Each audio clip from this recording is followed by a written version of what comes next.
Pimpinan DPR sebut tunjangan rumah DPR RI 50 juta rupiah hanya akan diberikan hingga Oktober 2025 dan tunjangan itu digunakan untuk sewa rumah selama 5 tahun. Nah, apakah pemberian tunjangan ini sudah sesuai atau akan meningkatkan kinerja anggota dewan? Kita ulas bersama politisi senior Partai Golkar yang juga pernah menjabat sebagai anggota DPR maupun MPR selama 5 periode, Ridwan Hisyam, dan juga Direktur Eksekutif Trias Politika Agung Baskoro. Selamat malam Bapak-Bapak. Malam Mas. Selamat malam. Saya ke Pak Ridwan dulu nih. Ya. Pernah duduk di Senayan Pak Ridwan? Waduh, mulai orde baru. Udah lama juga, udah 5 periode. 97. Iya, terakhir di 2014. Kemarin 2024. 24, oh 2024 ya.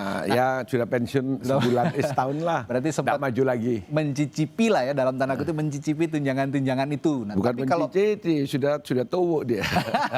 tuh, Kalau orang Surabaya bilang kalau dilihat sekarang nih, di compare sama periode Pak Ridwan sebelumnya gitu ya, tunjangan DPR itu. Tadi yang terbaru ada tunjangan rumah karena katanya rumah di Kalibata itu kan sudah tidak bisa ditempati lagi, akan difungsikan untuk fungsi yang lain begitu. Itu sudah cukup untuk anggota DPR atau katanya kan kalau anggota DPR sekarang itu juga nggak akan cukup sebenarnya segitu. Nah, sebenarnya itu cukup nggak sih? Jadi gini, kalau kita melihat itu kita harus kembali dulu kepada dasar daripada DPR itu apa. Oke. Karena kita kan menganut sistem trias politika. Itu ada namanya eksekutif, ada namanya legislatif, ada namanya yudikatif. Ini tidak bisa disamakan antara legislatif dengan yudikatif dan eksekutif. Maksudnya tidak bisa disamakan tuh kenapa? Ya, apanya pun semua tidak boleh disamakan. Termasuk soal tunjangan ini. Iya, fungsi legislatif itu berbeda dengan eksekutif. Eksekutif itu 24 jam dia harus kerja di tempat itu. Oke. Legislatif tidak. Oke. Fungsinya ada 3 legislatif. 1, dia melakukan yang namanya fungsi pengawasan. Ya. Dia melakukan fungsi budgeter, membuat anggaran, dan ketiga dia melaksanakan fungsi legislasi. Oke. Itu tidak seperti eksekutif kerja 24 jam di Jakarta. Artinya tidak boleh sama dengan eksekutif, dia harus tersendiri. Tersendiri itu harus lebih besar anggarannya atau sebenarnya relatif. Nah, relatifnya bagaimana? Tergantung kepada bagaimana keuangan negara. Nah, ini. Nah, keuangan negara kan. Betul. Nah, itu jadi begini. Dalam posisi seperti ini kita anggota legislatif itu bukan sama dengan eksekutif dan yudikatif. Karena legislatif itu wakilnya rakyat.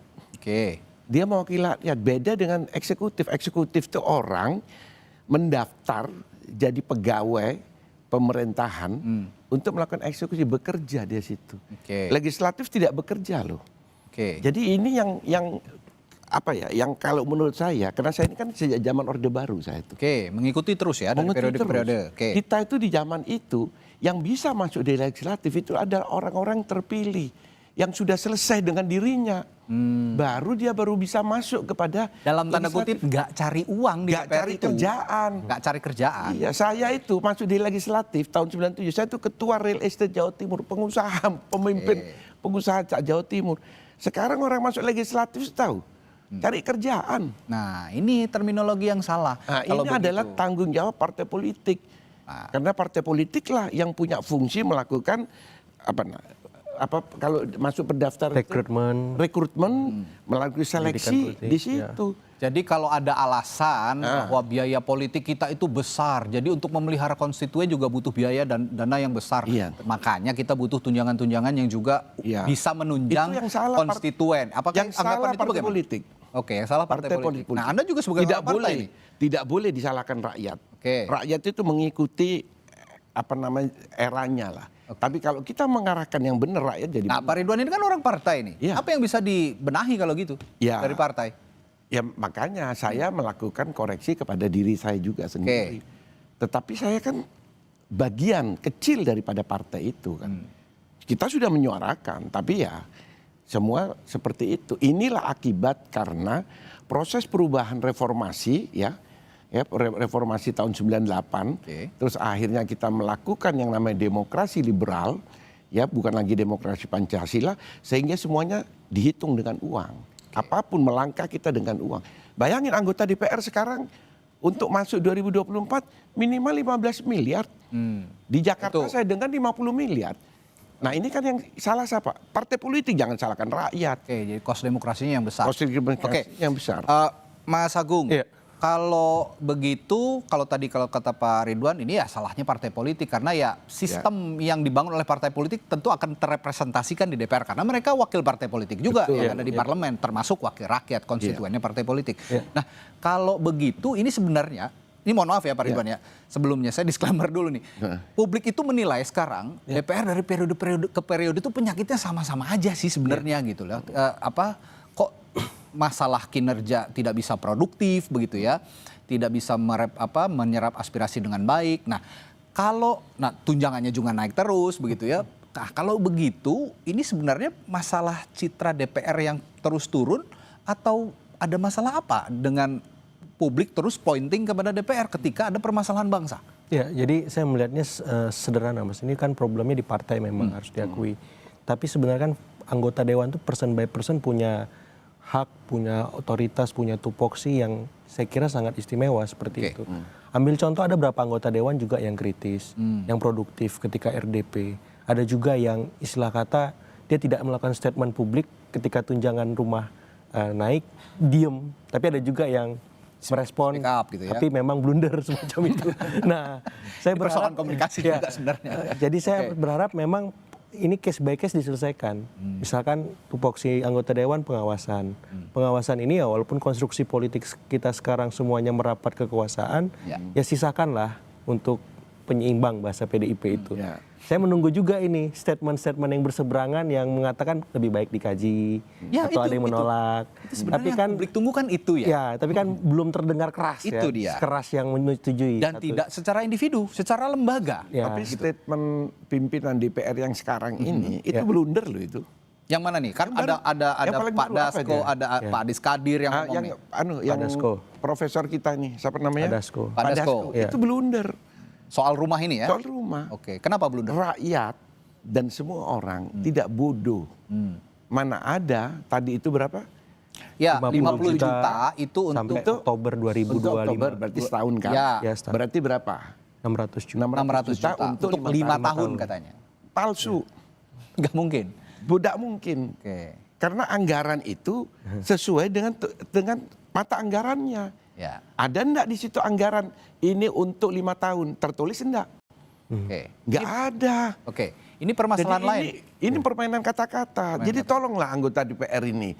Ya banyak junior saya lah semuanya Tapi ini. Pak Ridwan jangan-jangan udah di luar nih berani ngomong gini, dulu diem-diem aja nih. Loh, dulu enggak ada. Dulu nggak ada ya? Enggak ada. Dulu itu ya kita dapat rumah DPR di mana itu di Kalibata. Ya. Saya itu sebelum masuk di DPR, saya itu masih melihat para anggota dewan kita itu tinggalnya di mana? Di Senayan, di komplek DPR itu. Iya, iya. Yang lapangan sepak bola itu dulu rumah dinas. Oke. Terus digusur, pindah baru ke mana? Ke Kalibata. Barulah saya masuk di situ. Waktu saya masuk di Kalibata itu masih baru. Jadi bukan saya di luar. Ini pernah pada saat itu diperbaiki, direhab lah. Kalau tidak salah setahun, 2 tahun lupa saya. Itu anggota kita disuruh kontrak. Anggaran kita 150 juta setahun. Ya. Oke. Kalau ini kan berarti lebih murah dong. 120 juta. Masuk akal enggak? Pada Ini, zaman dulu aja 150. 150 juta waktu zaman saya kemarin periode lalu. Berarti kan palsu-palsu ini. Harusnya ini satu lagi nih. Mas Jadi Agung. gini lah. Ya. Tolong ya para anggota DPR ini kan junior-junior saya. Yang 1-2 lah yang di atas saya. Yang mungkin DPR-nya sama saya. Tidak mungkin dia lebih dari 5-6 tahun. Umurnya lebih tua. Oke. Ya kan? Janganlah membohongi rakyat. Oke. Ini Jadi ini 150 juta zaman saya kemarin. Karena rumah Kalibata direhab. Setelah selesai rehab, kita masuk lagi. Oke, saya haluskan nih bahasanya Lah, Pak terus Ridwan. ya, Nah. 600 juta tadi itu untuk 5 tahun. Sekarang mati dia. Anggota DPR-nya mati, setahun 2 tahun mati. Siapa yang disuruh kembaliin uang itu? Karena yang ganti PAW harus dapat lagi. Ini bahasanya sarkas banget, jangan bohongi rakyat. Saya Loh perhalus. iya, saya ini gaya Surabayaan. Iya, belak-belakan aja ya, Pak ya. Belak-belakan aja kita. Kalau bisa saya perhalus sebenarnya ini masalah transparansi. Kalau mereka transparan, reaksinya tidak akan seperti kemarin. Nah, apa yang harus juga dikomunikasikan ke publik sebenarnya secara politik maupun juga secara kelembagaan? Nanti saya akan tanyakan hal itu kepada Mas Agung Baskoro setelah jeda di Sapa Indonesia Malam. Tetaplah bersama kami.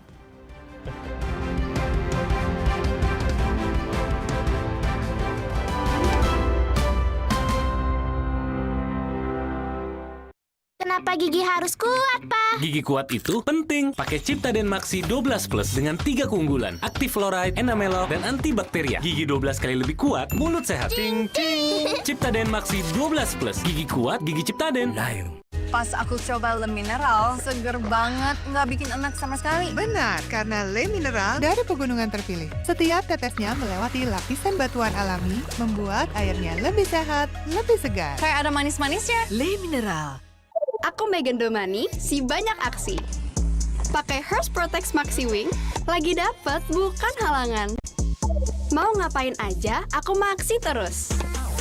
Baru nih, Hearst Protect Maxi Wing. 2 kali anti bocor, nyerap maksimal. Lapisan super kering, perekat sayapnya kuat, no geser-geser. Lagi dapet, aku bebas gerak, nggak worry bocor. Banyak aksi, tetap slay. Bareng Hearst Protect Maxi Wing. Stay comfy all day. Kamu masih single? Hari gini, double dong. Top Mochaccino. Double shot pertama dalam saset. Espressonya double. Tambah coklat dan susu. Top Mochaccino. Enaknya double-licious. Move on to Top Mochaccino Double Shot dari Wings Food. I love my hair. Lo keramas tiap hari? Iyalah, pakai Emerald Shampoo Special Edition BT21. Abis keramas, easy banget tuh style, tinggal flexing. Woohoo! Comfy dan enteng banget di kepala. Wangi parfum Koreanya long lasting dengan Neo Fresh. Gak ada story rontok, apalagi ketombean. That's right. Adanya story flexing rambut tiap hari. Style apa aja? Seru. Flex your hair now with Emerald Shampoo Special Edition BT21. Moms and dads, tahu nggak sih, ruam popok itu bukan cuma soal kulit merah aja, bisa bikin si kecil rewel dan nggak nyaman bergerak. Karena itu, Baby Happy bikin gerakan anti ruam bareng 1000 ibu dan bayi. Ganti popok serentak dan mendapatkan rekor muri. Gerakan ini hadir di 10 kota, lengkap dengan talk show bareng dokter. Hai Moms and Dads, aku lagi di festival gerakan anti ruam dari Baby Happy. Seru banget, bisa nikmatin momen berharga bareng si kecil. Yuk kita pakai popok Baby Happy, Mom Happy. Pas aku coba Le Mineral, seger banget, nggak bikin enak sama sekali. Benar, karena Le Mineral dari pegunungan terpilih. Setiap tetesnya melewati lapisan batuan alami, membuat airnya lebih sehat, lebih segar. Kayak ada manis-manisnya. Le Mineral. Floridina, nomor 1 freshnya, nomor 1 funnya. Bulir jeruknya asli, lebih banyak. Coco Beats-nya cuy-cuy, dapat segernya, dapat funnya. Floridina, nomor 1 fun, asli jeruknya, asli bulirnya. Kenapa gigi kita harus kuat, Pa? Gigi kuat itu penting. Kayak gigi keluarga kita. Bisa makan apa aja. Pakai Ciptaden Maxi 12 Plus dengan 3 keunggulan baru, cegah gigi berlubang. Aktif fluoride, enamelok plus antibakteria. Gigi 12 kali lebih kuat, gusi sehat, rongga mulut, terlindung dari bakteri, penyebab gigi berlubang. Ting, ting. Ciptaden Maxi 12 Plus. Gigi kuat, gigi Ciptaden. Layu. Kamu masih single? Hari gini, double dong. Top Mochaccino. Double shot pertama dalam saset. Espressonya double. Tambah coklat dan susu. Top Mochaccino. Enaknya double-licious. Move on to Top Mochaccino Double Shot dari Wings Food. Kompas Update dipersembahkan oleh Morinaga. Anda menyaksikan Kompas Update pukul 19 waktu Indonesia Barat. Saya Friska Clarissa. 2 polisi Australia tewas tertembak dan 1 terluka saat berupaya menangkap pelaku kejahatan asusila di area pedesaan di negara bagian Victoria, Australia. Penembakan terjadi saat sejumlah polisi mendatangi rumah di area Pornpunka untuk menangkap pelaku asusila. Namun saat akan ditangkap, baku tembak sempat terjadi antara pelaku dan petugas. 2 polisi tewas dan 1 terluka dalam insiden ini, sementara pelaku melarikan diri.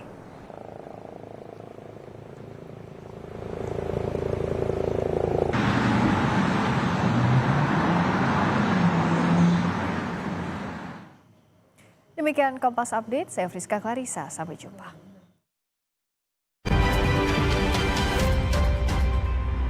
Kompas Update dipersembahkan oleh Morinaga.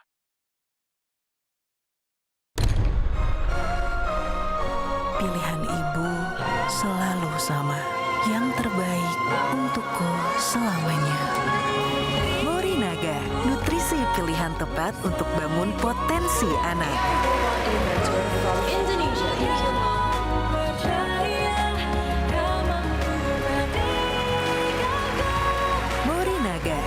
choice, their future. Masa depan bukan kebetulan, pilih yang terbaik sekarang.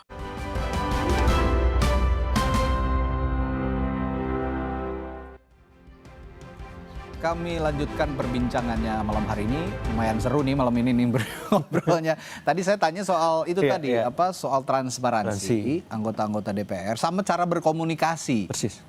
Cara berkomunikasi ini mereka seperti sendiri-sendiri. Pimpinan pimpinan. Tapi beda pimpinan, beda perkataan. Betul. Jadi kita harus mempercaya yang mana. Nah, ini permasalahan komunikasi, permasalahan transparansi. Kalau memang akuntabilitas, kalau memang itu terstruktur, terlembaga dengan baik, mungkin reaksinya tidak akan seperti kemarin. Betul. Bagaimana menurut Anda? Ya, ini yang perlu harusnya berkomunikasi? ditertibkan ya. Saya berharap memang ada reformasi struktural di DPR untuk memastikan komunikasi itu satu arah, jelas, tidak berubah-ubah. Terus transparansi itu harga mati di masa sekarang. Publik nggak bisa mendapati informasi yang berbeda, berubah-ubah. Terus juga dipaparkan ini loh nota anggarannya, ini loh budgetingnya. Nota anggaran jelas. Karena nota anggaran itu sudah didok dan masuk di dalam lembaran negara, bayangin. Itu kan undang-undang itu. APBN itu undang-undang loh. Undang-undang. Ya, nah yang ketiga juga soal ini yang paling penting Mas sebenarnya. Publik kan menanti kinerja ya, secara kualitatif, secara kuantitatif. Nah hari ini itu tidak muncul. Akhirnya ini terakumulasi kan. Kemarahan publik ditumpah ruah di jalan. Kemudian beberapa pihak juga kita katakanlah di media sosial, itu kan jadi bulan-bulanan, citra DPR akhirnya makin merosot. Nah saya berharap ini bisa jadi turning point DPR untuk melakukan reformasi struktural ya, dalam artian kalau bisa website DPR itu menjabarkan ini secara jelas dan terang. Satu, sosmednya aktif, mengklarifikasi, memberikan respon-respon empatik dan persuasif. Jangan buat masyarakat tambah kesel, jangan tambah blunder seperti itu. Itu seharusnya sebetulnya kita sudah ada loh. Kita masa sampai punya TV parlemen. Persis, betul. Sudah ada itu. Itu harusnya, itu dimanfaatin. Nah tapi kalau memang rekayasa, tidak bisa. Kalau rekayasa, saya ini rekayasa ini. Makanya antara anggota satu lain berbeda-beda. Tapi kalau itu sama, tidak perlu diatur, itu semua sama omongannya. Tapi karena ini tadi semua berbeda-beda karena ini rekayasa. Oke, pembenahannya mulai dari mana berarti kalau gitu? Ya harus tadi transparan itu. Transparan dan mereka sadar bahwa rakyat ini bukan orang bodoh. Dia wakilnya rakyat, rakyat harus lebih tinggi. Kita harus turun, kita dengarkan aspirasinya. Dan DPR bukan tempat cari kerja.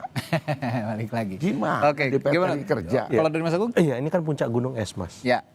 Tunjangan perumahan. Sebenarnya kan batu bata tumpukannya itu kan panjang. Publik mengkritik soal kinerja, publik mengkritik soal produktivitas, soal akuntabilitas mereka dalam menjadi anggota dewan seperti apa, fungsi-fungsi pengawasan, budgeting, fungsi-fungsi representasi. Nah, ini nih harus dibenerin. Kalau nggak ini bahaya nih. Ini kan puncak gunung es bisa meledak ini, meledak, dan meledakannya sudah muncul kemarin. Satu. Yang kedua, ada krisis representasi, artinya anggota dewan ini semakin jauh dari rakyat yang dia wakili. Nah ini kan bahayanya kan harus didekati lagi. Caranya apa? Ya dengan teknologi, ya tadi aktif berkomunikasi secara persuasif tentunya. Dan tidak hanya dengan uang loh ya. Persis. Kalau kemarin mereka bilang, saya harus mendekati konstituen, yang dalam arti rakyat. Harus dengan uang, harus dengan biaya segala macam. Menurut Anda dengan cara seperti itu atau ada yang lain? Nah kan ini anggota dewan sekarang kan bukan hanya di dapil ya, tapi kan di seluruh Indonesia. Di seluruh Indonesia itu kan masyarakat sudah terpapar dengan informasi, teknologi, apalagi Gen Z milenial. Aktif saja di sosmednya, aktifkan itu websitenya, aktifkan kolom komentarnya, aktif turun mendengar misalkan datang ke Kompas nih malam ini misalkan menjelaskan atau ke kanal-kanal yang lain semacam itu supaya publik nggak punya sangka yang buruk terus tentang anggota dewan. Ketika ada masalah anggota dewannya di mana? Kok nggak menjelaskan? Kok nggak menerangkan dengan clear, clean, loud supaya apa? Supaya nggak ada kesalahpahaman. Seperti nah, peristiwa kemarin itu yang berujung kerusuhan begitu ya, yang berujung tindak anarkis. Ya itu salah memang dilakukan oleh orang-orang yang tidak bertanggung jawab, merusak fasilitas umum. Tapi ini wujud kemarahan publik kalau saya melihat ya, wujud kemarahan publik dengan kondisi bangsa saat ini, kondisi negara saat ini, terutama masalah perekonomian rakyat, di mana semua banyak PHK di mana-mana, semua diefisiensikan, tapi pejabat-pejabatnya hidup bermewah-mewahan. Nah ini saya ingin Pak Ridwan juga sebagai partai politik ya, Pak Ridwan dari Golkar ya, partai politik yang juga saat ini pendukung pemerintah partainya Pak Ridwan ini. Saya juga ingin meminta Kita selalu mendukung pemerintah. Nah, itu saya ingin meminta pertanggungjawaban juga. Ya ini sekarang sebenarnya kecewanya terhadap negara yang mengelola siapa ya, pemerintah. Nah, diarahkan kritiknya paling tajam kepada DPR karena DPR yang punya reaksi paling kencang soal ini, soal tunjang menunjang ini. Nah, kalau gitu apa yang bisa dari Partai Golkar lah sebagai partai pendukung pemerintah juga untuk memberikan masukan kepada pemerintah, termasuk DPR juga kan penyeimbang begitu ya, penyeimbang dari pemerintah supaya publik ini bisa tenang saat ini menghadapi kondisi perekonomian yang sekarang, dan jangan lagi lah ada isu-isu anggaran yang melukai hati rakyat begitu loh. Jadi gini, tadi saya sudah singgung di awal bahwa memang harus ada istilahnya melakukan kita reformasi jilid kedua. Oke. Reformasi jilid pertama yaitu di tahun 98 kita lakukan reformasi. Sudah hampir 30 tahun reformasi kita. Ternyata setelah kita berjalan 30 tahun ini tidak sesuai dengan harapan yang waktu kita terjadi reformasi rakyat itu. Ini kita evaluasi kembali dan saatnya lah DPR periode ini melakukan reformasi kembali. Kepada apa? Kepada tata nilai, aturan-aturan yang sekarang berjalan. Karena sudah berubah. Kalau ini diterus-teruskan hancur. Itu hancur. Terutama para anggota DPR. Untuk jadi saya bilang anggota legislatif itu untuk jadi anggota legislatif harus punya pengalaman. Ini orang baru selesai langsung karena punya duit jadi anggota DPR. Apa pengalamannya? Pengalaman itu tidak bisa dibeli di supermarket. Dia harus lewatin. Jadi yang namanya dulu ya, kalau kita kembali sebagai saya sebagai seorang muslim kan. Kita sudah diajarin sama Nabi. Sama gitu. Nabi itu diangkat jadi Nabi umur berapa? 40 tahun. Itu sudah ada petunjuk dari kita. Anggaplah karena wah itu kan zaman 1400 tahun yang lalu. Oke, maju 35 tahun. Mas Gibran jadi presiden umur berapa? 36. Oke lah kita 36. Coba cek anggota DPR. Umur berapa? Baru lulus sarjana langsung jadi DPR. Kenapa? Bapaknya punya duit. Bukan dia yang punya duit. Bukan karena prestasi juga. Bukan karena prestasi di mana? Kan enggak ada. Saya itu dulu. Ini masalahnya representasi seperti bilang Mas Agung tadi. Saya itu dulu begitu saya sudah lulus. Saya itu sekolah 10 tahun di ITS. Aktivis mahasiswa segala. Saya baru masuk di partai itu umur 35. Saya ketua umum HIPMI Jawa Timur diambil oleh Golkar. Di kader 5 tahun baru disuruh masuk ke DPR. Jadi ada merit system gitu ya? Ada merit system. Sekarang nggak ada. Jadi jangan juga disalahkan anggota DPR yang masih baru-baru terus ngomong asal-asal ngomong ini. Ya memang dia tidak punya pengalaman kok. Nah itu. Jadi permasalahannya ada di partai politik. Tadi kan saya sudah bilang di awal. Ini adalah rekrutmen partai politik. Itu yang harus diperbaiki. Undang-undang partai politik harus diperbaiki. Termasuk DPR. Di zaman dulu, Orde Baru loh ini. Itu di Golkar ada batasan anggota DPR tuh. Berapa kali maksimal? Pernah dengar enggak? 4 kali, 4 periode. Begitu 4 periode out. Mestinya saya ini kelebihan 5 kali. Karena kalau saya terus kepilih lagi. Tapi daripada saya diregenerasi, mundur-mundur sendiri. Saya kembali ke Hito, saya kembali jadi pengusaha. Dulu 4 kali, ini sekarang jalan terus. Karena tadi itu cari tempatnya duit di DPR. Ini kalau jadi kata masalah. Pak Ridwan tadi, ini kan masalahnya merit system di DPR dan di partai politik juga sebagai orang yang memproduksi lembaga yang memproduksi partai orang-orang yang ada di DPR. Tapi nasi sudah menjadi bubur seperti ini sampai 2029 kita akan menyaksikan orang-orang yang sama Pak Ridwan. Masalahnya itu. Makanya tapi itu kan mereka bagaimanapun terpilih dari konstitusi. Iya, kita lakukan perubahan undang-undang partai politik ya terutama. Ini kan bisa. Tapi ini tuh jangka pendek sampai 2009. Apa yang bisa dilakukan oleh partai politik dan DPR secara kelembagaan kalau gitu? Ya pertama saya kira harus ada dalam tanda petik semacam tata aturan atau semacam protokol ya Mas, protokol komunikasi publik atau apalah supaya anggota dewan ini lebih tertib, lebih baik dalam berkomunikasi kepada publik. Untuk semua ini, termasuk pimpinannya juga. Supaya apa? Supaya saya kira pesannya jelas macam itu. Jadi bukan masalah komunikasi saja. Kualitas dari teman-teman DPR yang sekarang itu juga harus ditingkatkan. Betul. Mereka harus belajar. Betul. Kalau itu tidak bisa. Ya. Tapi minimal gini Pak, jangan sampai komunikasinya itu arogan ya Pak. Ya, Jadi ketika ada komunikasinya tunjangan, arogan. Kalau memang ini dasarnya jelek, ini jadi masalah lagi. Dia komunikasi salah ngomong dia. Betul. Seperti tadi itu kan ada salah ngomong 3 juta per apa itu? Per bulan. Nanti habis itu pimpinan yang lain bilang ini sekian. Itu mana yang dipercaya? Minimal butuh training lah Pak, shortcutnya supaya tidak terulang lagi arogansi dalam berkomunikasi. Ini yang paling cepat Karena yang bisa situasinya sedang dilakukan. nggak enak ini Ya, yang kedua memang yang perlu dilakukan adalah bagaimana ya pimpinan-pimpinan DPR itu sering turun ke bawah, Mas. Maksudnya menjelaskan seperti ini. Tapi saya seperti juga Pak Ridwan tidak setuju kalau para anggota DPR itu disumpel. Mulutnya disumpel. Ini pertanyaan saya selanjutnya, tapi oke, silakan dulu. Ini pertanyaan saya Jadi selanjutnya. kalau tadi Mas Agung siapa? Itu kan tadi itu disumpel, diatur, tidak bisa karena dia punya hak bicara dan dilindungi oleh undang-undang. Bayangkan anggota DPR itu ngomong aja benar. Karena ini pertanyaan oleh, apa namanya, hak apa itu? Haknya DPR kalau berbicara itu tidak bisa dituntut itu. Nah, kan dia punya dilindungi oleh undang-undang. DPR tuh salah aja bener karena dilindungi oleh undang-undang. Ini pertanyaan. Nah, jadi kualitas orangnya memang harus diperbaiki. Pak Ridwan, ini pertanyaan pamungkas saya ke Pak Ridwan dan juga Mas Agung. Pak Ridwan, masalahnya yang sekarang tadi ngomong bungkam-membungkam tadi, sumpel dan sumpel menyumpel itu tadi saya sepakat karena apa? Unsur kritik terhadap pemerintah. Kenapa saya balik lagi ke pemerintah? DPR ini kan punya fungsi penyeimbang. Betul. Sekarang disumpel. Kalau masyarakat kecewa terhadap pemerintah, lalu lari ke DPR, ya wajar karena sekarang DPR-nya sudah menjadi bagian dari pemerintah. Meskipun memang ini, tapi kan ada fungsi kritik, fungsi pengawasan, fungsi penyeimbang. Apa yang Anda lihat dari saya bisa jawab DPR sekarang? Silakan. Jadi dulu di zaman Orde Baru, zaman saya, itu namanya ada D4. Datang, duduk, diam, apa? Satu lagi apa? Duit. Ya kan? Dulu zaman saya kalau sidang-sidang itu, anggota dewan, ya sebagai anggota dewan zaman itu ya paling diam-diam, eksekutif datang-datang, nanti pulang dikasih amplop.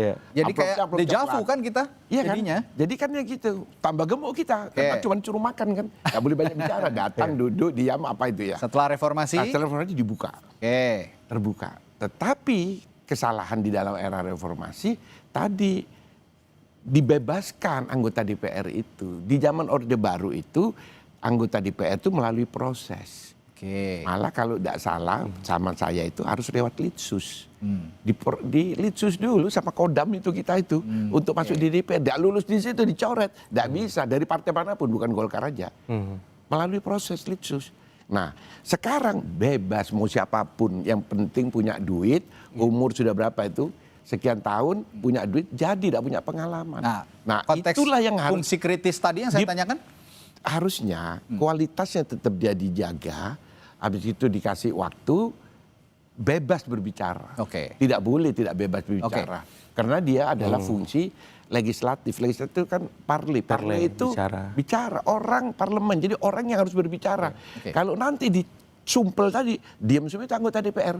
Kayak dulu lagi dapat datang, itu jadi kan dejavu. Dapat duit, pulang dia tambah kalau begitu ke Mas Agung terakhir, apa yang bisa dilakukan DPR kalau maksudnya apa yang bisa diharapkan dari rakyat begitu? Kalau misalnya DPR-nya sekarang diam-diam aja seperti yang Pak jadi maksud saya itu sebenarnya secara kelembagaan, Mas. Jadi kalau secara pribadi-pribadi Pak nggak apa-apa, dia ngomong bebas. Tapi secara kelembagaan ini sering hilang, sering absen untuk menegaskan, menjelaskan apapun kebijakan yang mereka ambil. Seringkali kan tiba-tiba undang-undang itu jadi super kilat semacam itu. Jadi maksud saya secara kelembagaan ini harus ada orangnya. Dan itu ya ketua DPR, apakah wakil ketua, pimpinan lah ya, pimpinan semacam DPR. itu. Sebentar, ini tadi kembali lagi karena bicara ini. Tadi yang pernyataannya Mas Dasko, saya anggap itu bukan pernyataannya DPR. Karena Dasko job description dia wakil ketua DPR bidang apa? Ibu Puan yang harus bertanggung jawab sebagai ketua DPR harus mengklirkan ini, dia sampaikan kepada rakyat, inilah yang sebenarnya masalah tunjangan itu. Bicara sebenarnya dan harus dengan data. Itu Undang-Undang APBN tahun 2024-2025 buka apa itu anunya.